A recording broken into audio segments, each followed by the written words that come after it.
Bonjour, cette série de programmes est en direct des studios DictusNet Live et nous sommes le 6 juillet 2013. This broadcast is live from the studio of DictusNet Live and we are July 6, 2013. Cette émission est en français, avec traduction en anglais par moi-même, phrase par phrase. This broadcast is in French with English translation after each sentence. Aujourd'hui, nous résumons la série de programmes que nous avions commencé il y a plusieurs semaines, même il y a plus d'un mois, concernant le plan de Dieu dans votre vie. We are resuming today, we start again the series of program regarding the plan of God in your life that we have started now a few weeks ago, even a month ago, something like that. Le titre du programme pour aujourd'hui est « Le plan de Dieu, soyez pragmatique ». Et nous parlerons essentiellement de la sagesse nécessaire pour accomplir le plan de Dieu. The title for today is The Plan of God, Be Pragmatic, and we will essentially discuss wisdom and how wisdom applied to the plan God gave us. Si vous me voyez de temps en temps regarder de côté, là, c'est que je regarde par la fenêtre les fleurs et les arbres en fleurs qui sont sur le devant de notre maison. You know, if you see me from time to time looking sideways, it's because I'm looking through the window of the office and I'm looking at the beautiful flowers and flower on trees we have on our front yard. So they look really great. Okay. Donc, comme je disais, c'est une continuation du plan de Dieu dans votre vie, et il y a plusieurs semaines, nous avions vu en plusieurs épisodes quoi, quand, pourquoi, qui, comment et où. Et je ne vais pas répéter cela ni m'y attarder, étant donné que vous avez eu l'occasion au cours des diverses semaines de regarder encore ce programme où en plusieurs épisodes j'ai donné plusieurs fois des explications.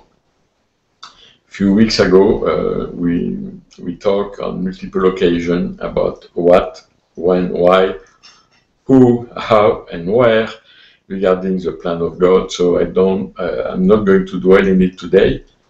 It's something we review a couple of times. I gave you a number of times some explanation on what it is.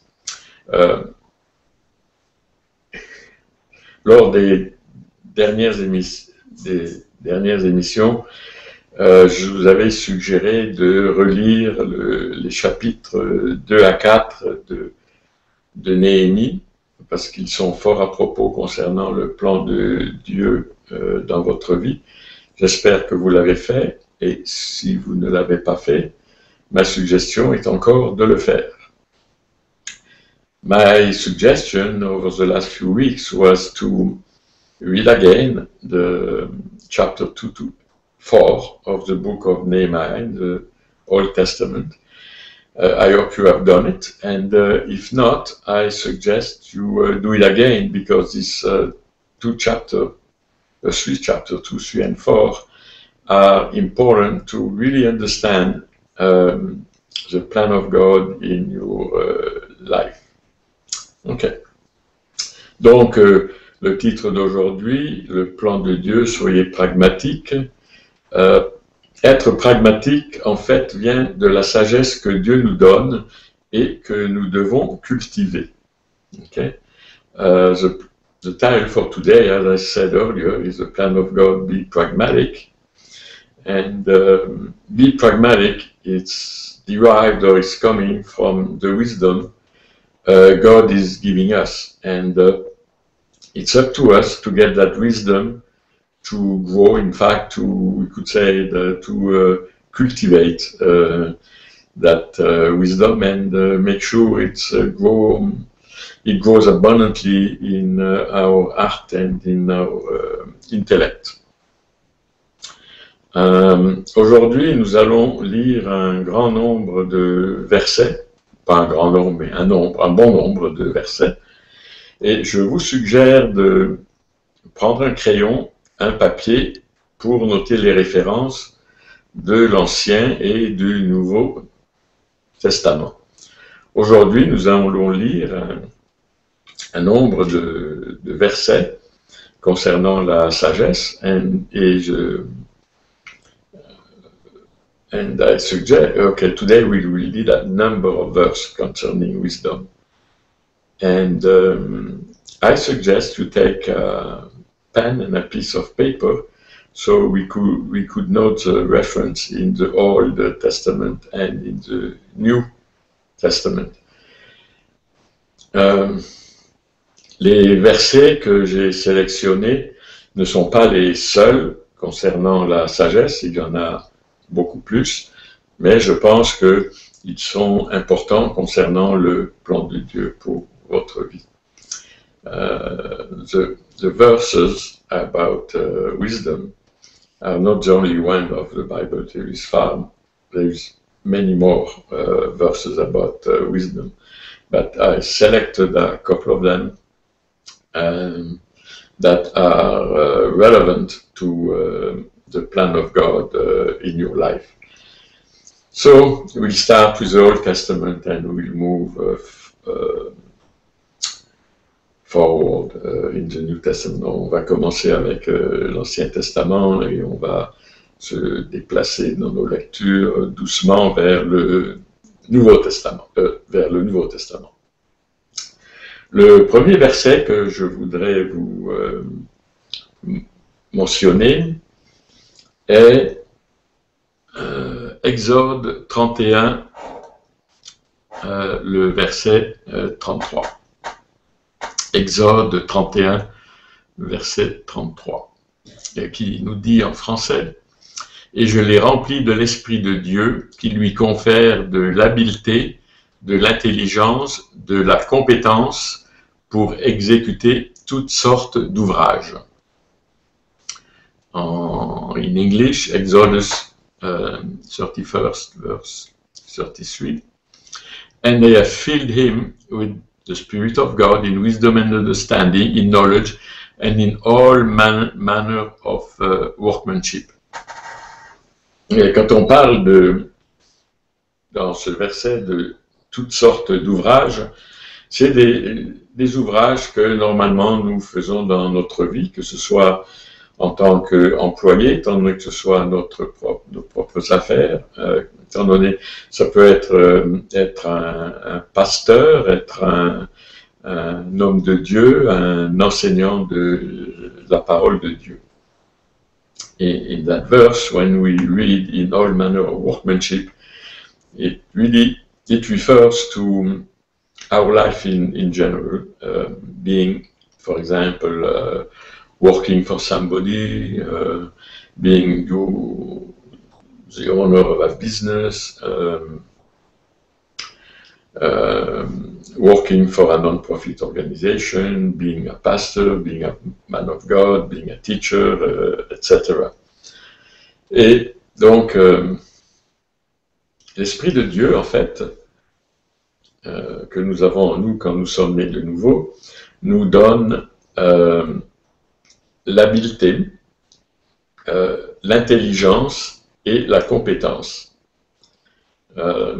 Ça veut dire que il va nous dire quoi faire pour acquérir ou améliorer notre habileté, augmenter notre intelligence par l'éducation. Et quand on parle de compétences, on parle de choses acquises. On parle de quelque chose qui nous vient par l'éducation, la lecture, etc. In the verse, we could see that the Spirit of God that is in us when we are born again is giving us the wisdom to understand better. It gave us knowledge, and knowledge that could be acquired by reading, by education, etc. So, as we could see in this verse, Holy Spirit, the Spirit of God, is our teacher to some extent, and is our guide.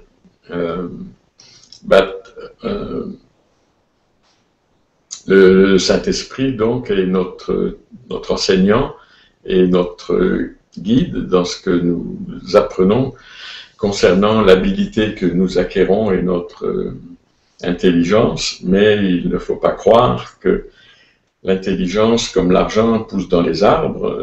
La connaissance, la compétence ne pousse pas dans les arbres. Cela vient de la pratique de ce que l'on fait. Par exemple, si vous êtes un enseignant de la parole, votre compétence va venir de lire la parole de Dieu, la méditer et comprendre de plus en plus. Si vous êtes un ingénieur, votre compétence vient de toutes les études que vous faites concernant le champ dans lequel vous travaillez.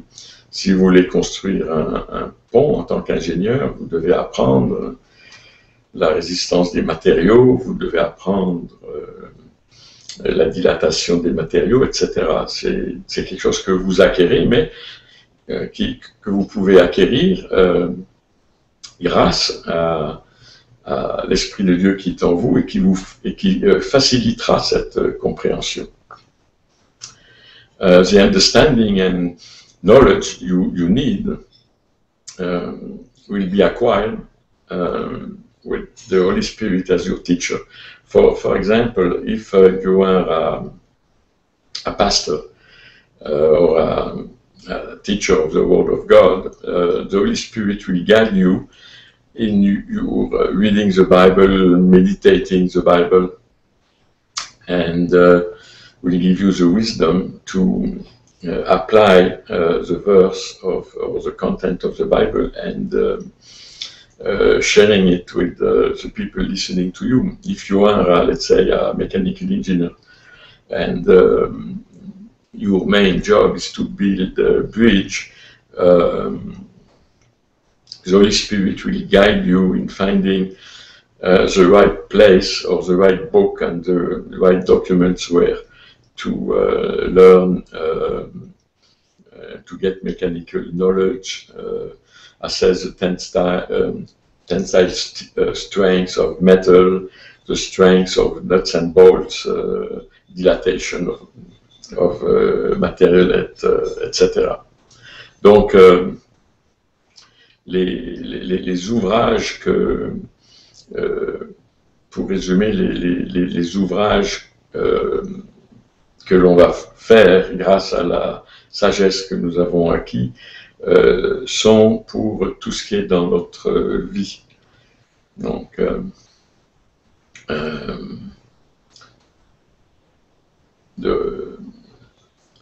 what it's called the manner of workmanship is everything we do in our life, including the plan the Lord has given us. Maintenant, nous allons passer dans les psaumes. Je vais vous lire juste un verset du psaume 111, le verset 10. La clé de la sagesse, c'est de révérer l'Éternel. Ceux qui s'y tiennent ont une saine intelligence, qui observe ses lois est vraiment avisé. Ce louange subsiste jusqu'en l'éternité. Okay, in the Psalm 111, in verse 10, we could read a very well-known verse. The fear of the Lord is the beginning of wisdom. A good understanding of all those who do His commandment His praises endures forever. Ok. Nous voyons que si on révère l'Éternel, il va nous donner la sagesse. Et cette sagesse, si on se tient à cette sagesse et que l'on applique la sagesse que l'Éternel nous donne à travers le Saint-Esprit, nous allons obtenir une bonne intelligence, une saine intelligence. Par saine intelligence, on peut dire une intelligence qui est appliquée à des choses qui sont bonnes pour nous et bonnes concernant le plan que Dieu a pour notre vie. The fear of the Lord, in fact, fear of the Lord, it's basically to revere the Lord. It's not really to be afraid of Him. It's a godly fear of the Lord. And it's the beginning of wisdom. And that wisdom gives us a good understanding if we follow His commandments. So the good understanding means as understanding we apply to good things. For example, the plan of God for your life, but also our daily life. And it's recommended that we do and we observe the commandment, which are the law the Lord is giving us. Ce que nous devons faire, c'est appliquer les lois qui sont les commandements de Dieu. Et si on les applique, on garde la sagesse et notre louange subsiste jusqu'à l'éternité. If we apply His commandment, we praise the Lord forever, and our wisdom will grow. So, ce que ce verset veut dire aussi, c'est que si vous êtes en affaires, si vous avez votre propre affaire, même si vous êtes un employé ou si vous êtes un homme de Dieu ou un pasteur, vous devez observer les lois, et ce n'est pas uniquement les lois que l'on trouve dans l'Ancien Testament, dans les 10 commandements, ce sont les lois en général du pays dans lequel vous vivez, pour autant que ces lois ne sont pas en opposition avec les lois divines.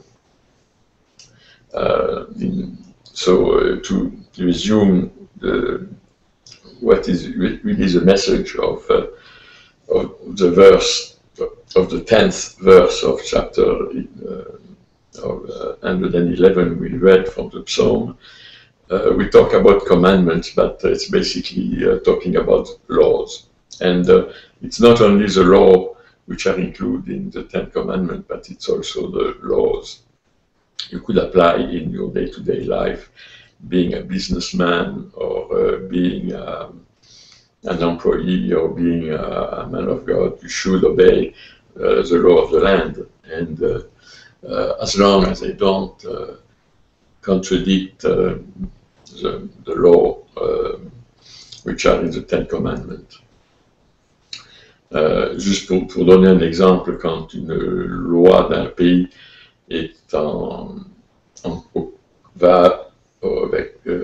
s'oppose à la loi divine, je vais prendre un exemple ancien. Durant la Deuxième Guerre mondiale, les Allemands, beaucoup étaient encouragés à tuer les Juifs, et il y a eu l'Holocauste. Donc c'était une loi du pays qui enfreint les lois de Dieu. I will give an example of laws of a government which are against the law of God. I will take an example from the Second World War, and a number of Nazi soldiers were asked to kill Jew, and it ended up being an horrible Holocaust. But this law of the state were against the law which are in the Bible. That's just to give you an example. Nous allons lire maintenant le deuxième proverbe, le verset 2.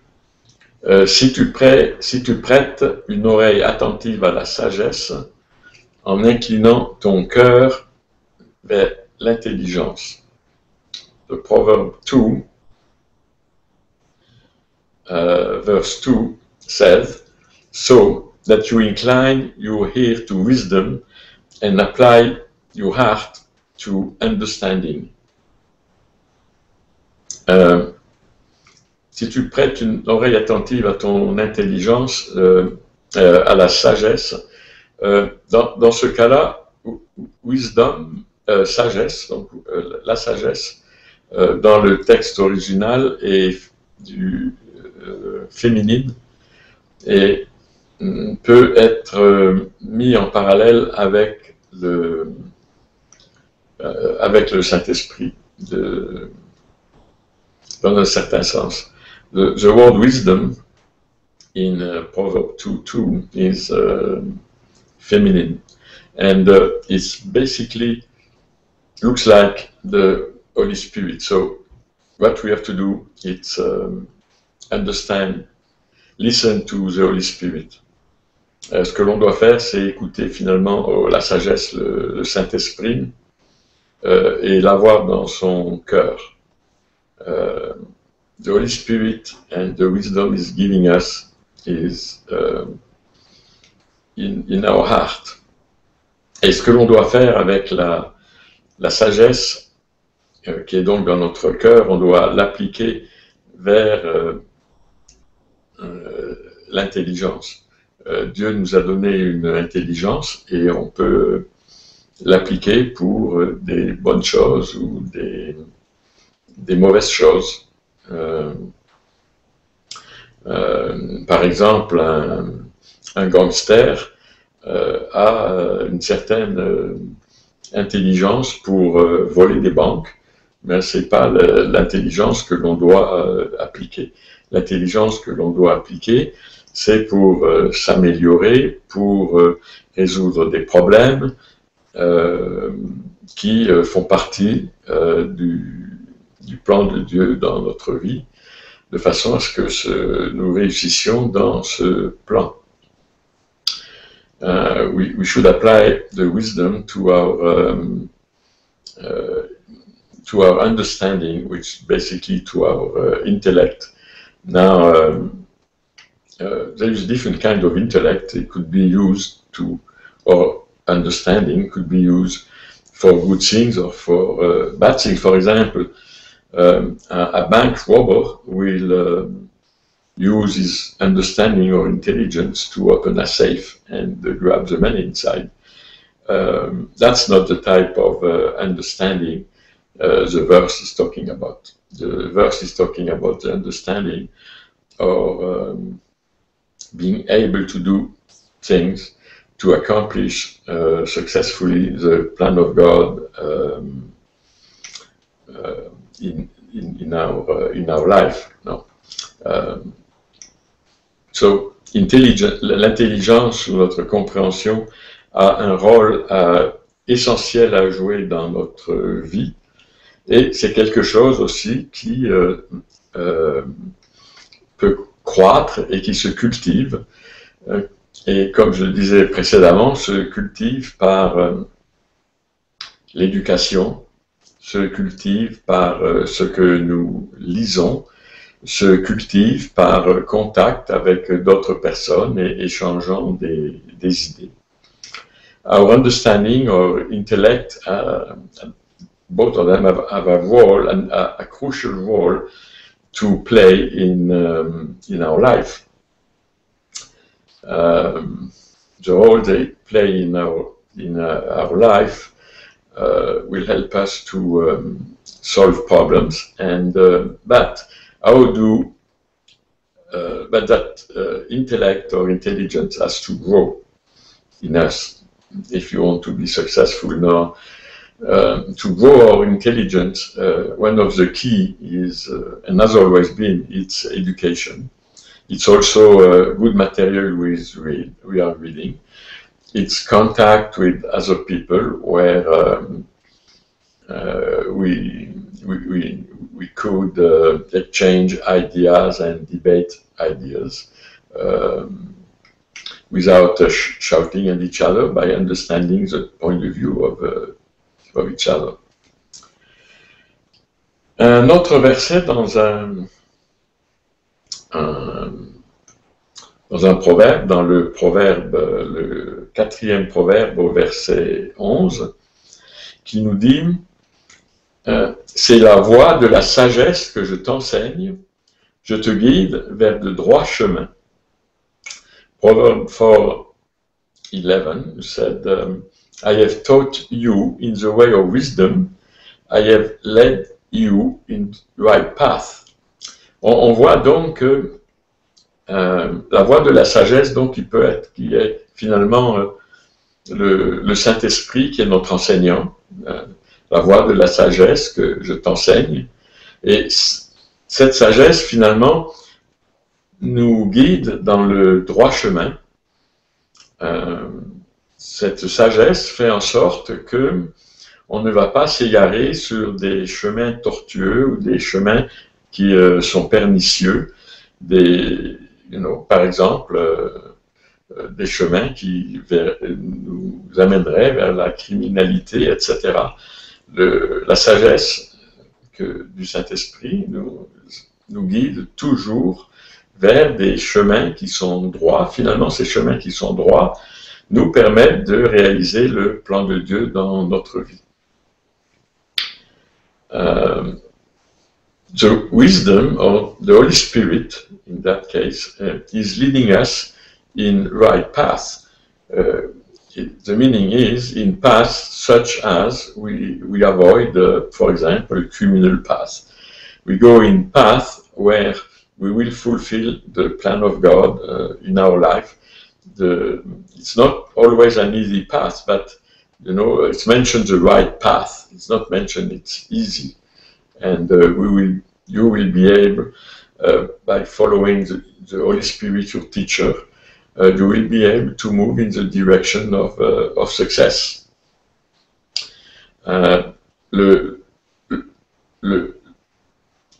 Quand vous voulez réaliser le plan de Dieu dans votre vie, comme nous l'avons vu précédemment, au cours des semaines précédentes, il y a plusieurs chemins disponibles. Le Seigneur ne nous donne pas toutes les étapes. Généralement, il nous donne les étapes importantes, les grandes étapes intermédiaires, mais il y a plusieurs chemins entre ces différentes étapes que nous devons choisir. Et si nous écoutons le Saint-Esprit, notre enseignant, quand nous avons plusieurs chemins entre deux étapes, si nous l'écoutons et prions, il nous dira quel est le meilleur chemin, le plus facile, le plus complet, le plus rapide, le plus économique.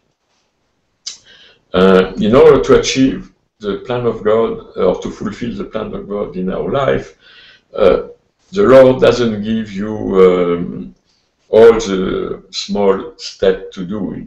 He's giving us the big step or the big milestones.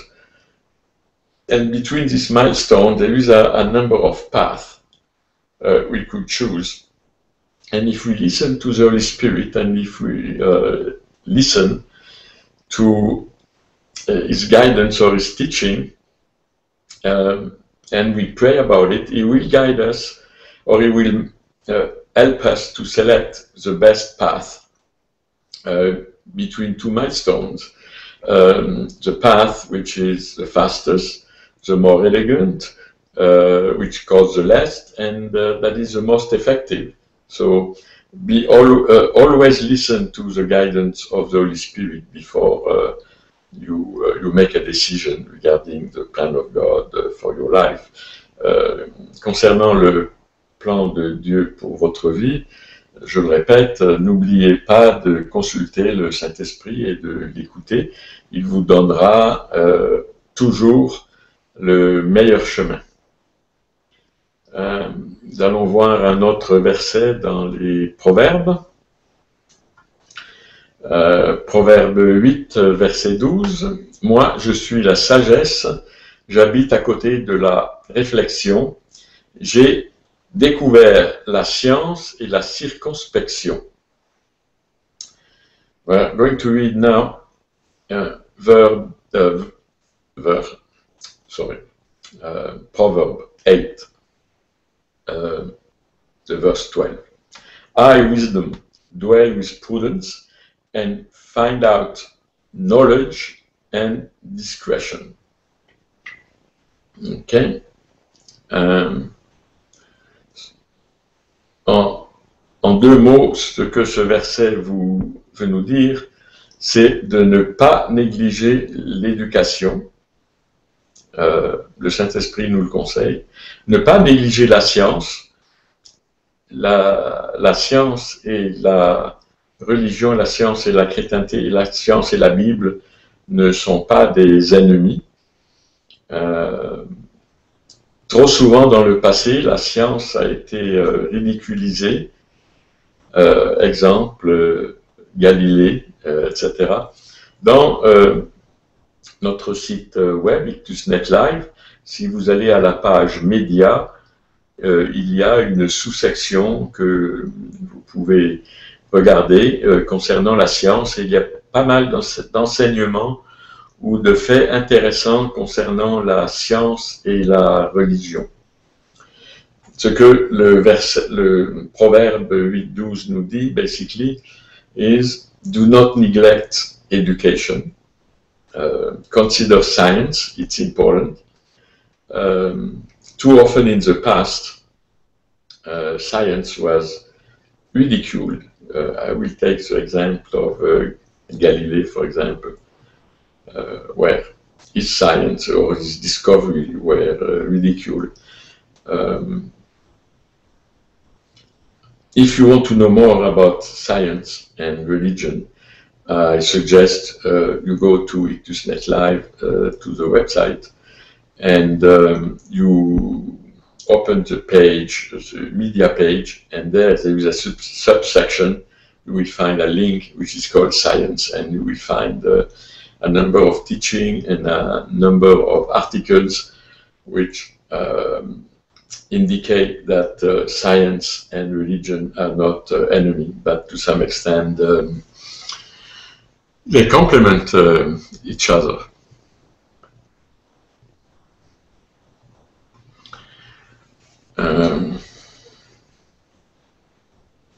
Juste une aparté là, s'il n'y avait pas eu d'éducation, s'il n'y avait pas eu de science et des gens avaient pris ça au sérieux, certainement tous les outils que nous utilisons aujourd'hui pour communiquer avec vous, Internet, les câbles fibre optique, l'ordinateur, les tablettes, les téléphones, ne seraient pas là. Vous ne pourriez pas m'écouter, vous ne pourriez pas me voir, vous ne pourriez pas avoir cet enseignement.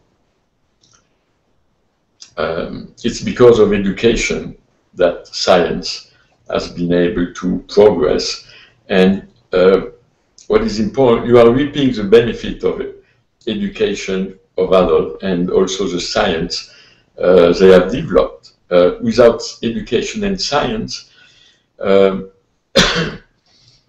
no internet, no fiber optics, no telephone, no TV, you won't be able to see me, you won't be able to hear me, you won't be able to understand some of these key points of the Bible I am sharing with you today. In fact, our environment we use to preach the gospel or to teach is a direct result of science and education.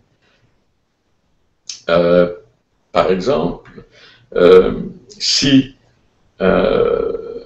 nous n'avions pas, mon épouse et moi, poussé notre éducation tout au cours de notre vie dans l'informatique, le site web que nous avons, qui communique avec vous, qui contient toutes ces informations que nous mettons gratuitement à votre disposition, ne serait pas là, étant donné que nous n'aurions pas pu faire la programmation et développer ce produit. C'est pas pour nous glorifier, mais c'est pour vous montrer que l'éducation, notre éducation, finalement, déboute sur le plan que Dieu nous a donné pour votre vie.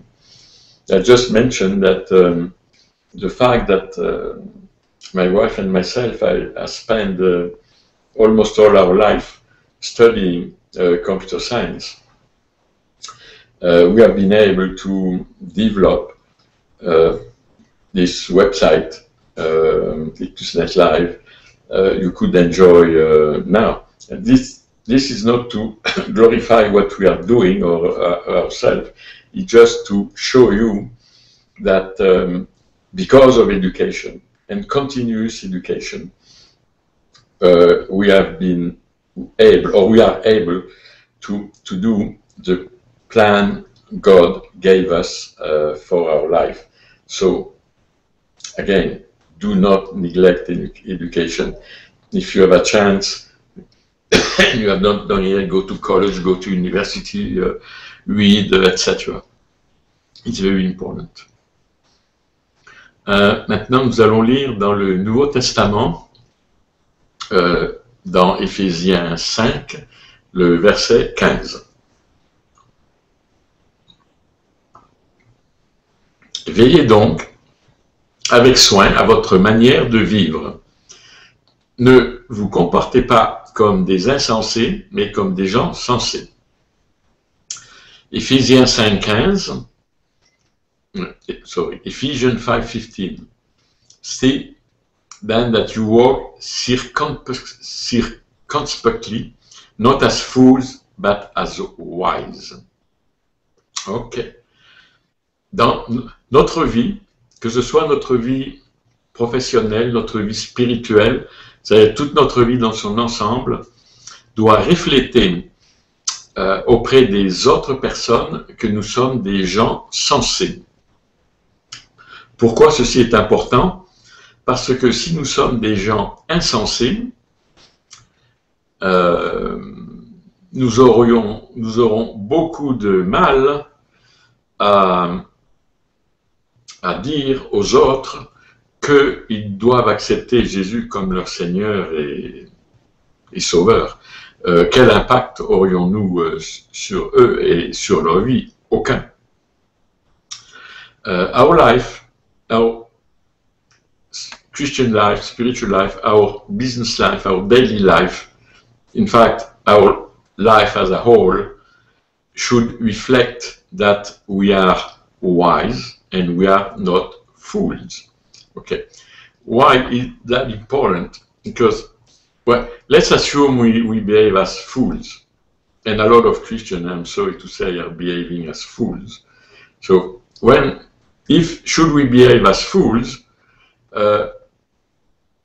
which impact could I have on the non-Christian? They will laugh at me, they will ridicule me, or even as a Christian, they won't make the step to accept Jesus as their Lord and Savior. They will say, these people are fools. Okay? So, we have to be wise. Donc, nous ne devons pas nous comporter comme des insensés, mais nous devons être des gens sensés. Comment est-ce qu'on devient une personne sensée? On devient une personne sensée en écoutant le Saint-Esprit, en priant et de nouveau en s'éduquant. Parce que quand on s'éduque, on est capable de discerner les choses qui sont sensées et insensées. How do we become wise? We become wise by listening to the Holy Spirit. He is our teacher. meditating the Word of God, but also by education. By education, we are able to distinguish what is wise and what is unwise, or what is foolishness, because education will give us the tools to make the difference between foolishness and what is wise. Ok. Maintenant, allons au chapitre. Je terminerai en vous lisant Jacques 1, 5. Si l'un de vous manque de sagesse, qu'il la demande à Dieu, qui la lui donnera, car il donne à tous généreusement et sans faire de reproche. Now, the last verse I will read as a conclusion is in James 1:5. If any of you lack wisdom, let him or her ask of God, who gives to all liberally and without reproach, and it will be given to him. Ok. Si vous pensez que vous n'avez pas reçu la sagesse, ou que vous n'avez pas assez de sagesse, c'est que peut-être vous n'êtes pas suffisamment rempli du Saint-Esprit. C'est très simple, il suffit de le demander à Dieu. Et Dieu vous donnera cette sagesse, il vous remplira du Saint-Esprit, parce qu'il nous donne ces bonnes choses généreusement, sans faire de reproches. Ça veut dire quoi? Ça veut dire que même si nous avons péché, et nous lui demandons pardon, il nous donnera la sagesse. Donc le passé que nous avons, s'il a été avec des reproches, ce passé n'empêche pas Dieu de nous envahir de la sagesse si nous la demandons. God will give you wisdom, will give you the Holy Spirit. You only have to ask. And He will give you, even if you have been with some reproach, if you are committed a lot of sins, it doesn't matter. Just repent and say you will not do it again, and ask for wisdom. And the more wisdom you get, the more of the Holy Spirit you receive and you apply and use in your life, the less you will be a source of reproach. Okay? Donc la sagesse, elle doit s'appliquer dans toute notre vie, comme je l'ai indiqué tout au cours de ce message.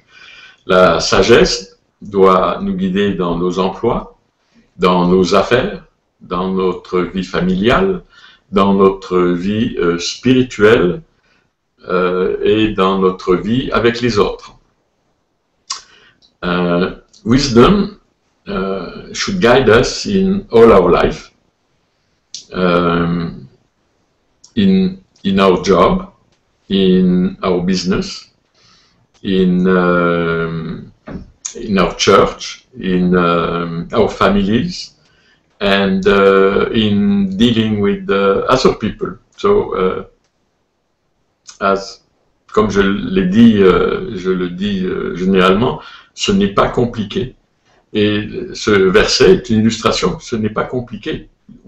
C'est très simple. Demandez à Dieu et il vous la donnera, la sagesse. As I say all the time, it's not complicated. It's simple.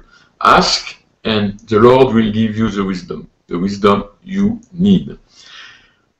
C'est tout ce que j'ai à partager pour aujourd'hui. It's all I have to share for today. Again, ce n'est pas compliqué. Remember, it's not complicated. Je vais vous demander de nous envoyer vos demandes de prière et témoignages en utilisant la page contact d'ICTUSNET.com. Le lien est en bas de chaque page. Please send to us your testimony and prayer request, and use the contact link at the bottom of each page of ICTUSNETLive.com. Je voudrais juste vous mentionner, là, pour ceux qui nous écoutent, qui parlent français, nous sommes en train de localiser, c'est-à-dire traduire et mettre le site web ictusnetlive.com, de traduire tous les textes, les icônes, les liens, les instructions, etc. Nous sommes en train de les traduire en français, en portugais et ultérieurement en espagnol et russe. Donc le site web sera disponible dans toutes ces langues. Ça ne veut pas dire que les messages seront dans toutes ces langues, mais il y en aura spécifiquement dans ces langues. So now I would like just to mention that we are doing localization of the IctusNet Live website. By localization, we mean that everything will be, not everything, the title, the links, the logo, the instruction, etc., are being now translated in French, in Portuguese, and later in Spanish and Russian. Because we want to reach more people. It doesn't mean that the messages will be translated. Some are already, as the one of today, are bilingual, French and English. But we already have some Spanish messages. We will also add Portuguese messages, and we might add Russian video. Okay? Maintenant, mon épouse va venir et prier pour vous en anglais et j'essayerai de la traduire en français. No, my wife, Pamela, is coming and she will pray for you in English and I will try to translate in French if it's not too complicated. Oh, no, I'm sorry, I always say it's not complicated. Yeah. Lord, I just pray for the people that are watching today. Seigneur, je prie pour toutes les personnes qui nous regardent aujourd'hui. I pray that they will learn to hear from you and gain your wisdom for their lives. Je prie qu'ils vont acquérir la sagesse pour leur vie.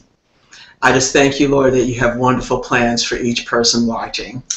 Seigneur, je te remercie parce que je sais que tu as un plan spécifique et merveilleux pour chaque personne qui nous regarde. I pray that everyone watching will be blessed until we see them again in 2 weeks. Je prie que vous soyez tous bénis entre maintenant et dans 2 semaines quand nous nous reverrons à nouveau. Amen. Amen. We'll see you in 2 weeks. See you in 2 weeks. Bye.